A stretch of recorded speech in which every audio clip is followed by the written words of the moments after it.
So the gospel of today is quite an interesting one. It's the story of Jesus healing the young man who was sick at the pool of Bethesda. It's one of the gospels that kind of opens up a lot of issues with regard to healing that Jesus performed, and with regard to his approach, and then the counter attack or the opposition from the Jews regarding their emphasis on the Sabbath. So Jesus heals this man on the Sabbath, and the Jews attack Jesus because he is healing on the Sabbath. So, but now this particular line kind of touches me, and I've been trying to reflect on it. It says, when Jesus saw this man, okay, let me start from the line before that. One man there who had been ill for 38 years. One man was there who had been ill for 38 years. When Jesus saw him lying there and knew that he had been ill for a long time, when Jesus saw him there and knew that he had been ill for a long time, he said to him, "Do you want to be well?" Kind of a drama here. First is that this man had been ill for 38 years.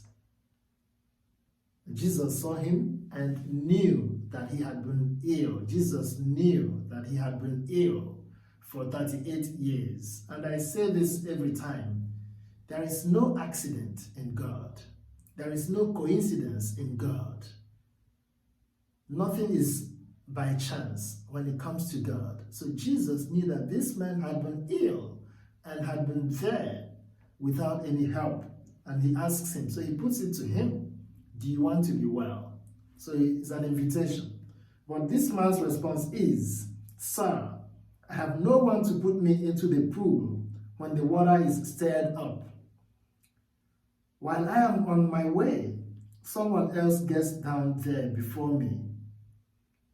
So this man doesn't feel recognized.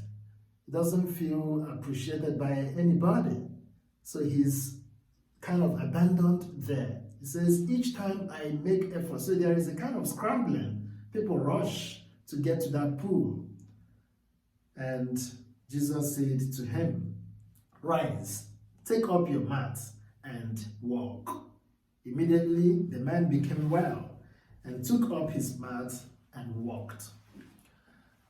Because of the shortness of the time we have for this video, I'm not going into analysis of the significance of the pool, the significance of the man staying there, the significance of the Sabbath, and all that.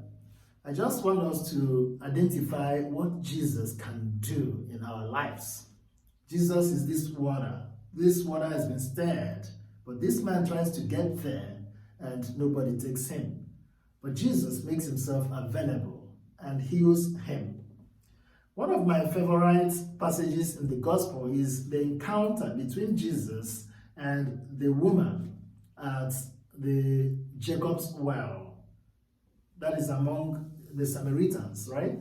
When Jesus came to this Samaritan town and met this woman who was fetching water at Jacob's well, Jesus asked for water, and this woman does not recognize who Jesus is.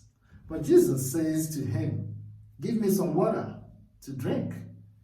And the woman's response is, "You are a Jew," and all that and all that.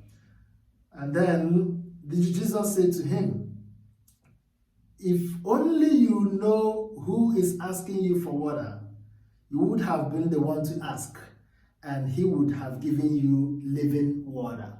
Living water. And what does this woman say? "You have no bucket, sir, and the well is deep. How would you get this living water? Are you greater man than our father Jacob, who gave us this well and drank from it himself? Jesus replied, whoever drinks this water will be thirsty again, but no one who drinks the water that I shall give will ever be thirsty again. The water that I shall give will become a spring of water within, welling up for eternal life. This summarizes Jesus. Think about this encounter today with this man who had been ill for 38 years. Think about the experience of this woman at Jacob's well. The story of this woman is something else because she has been locked up in her world. She had been locked up in her problems for several years before this encounter with Jesus. This man had been ill and locked up within his own world for 38 years, seems isolated, seems rejected, and Jesus encounters him.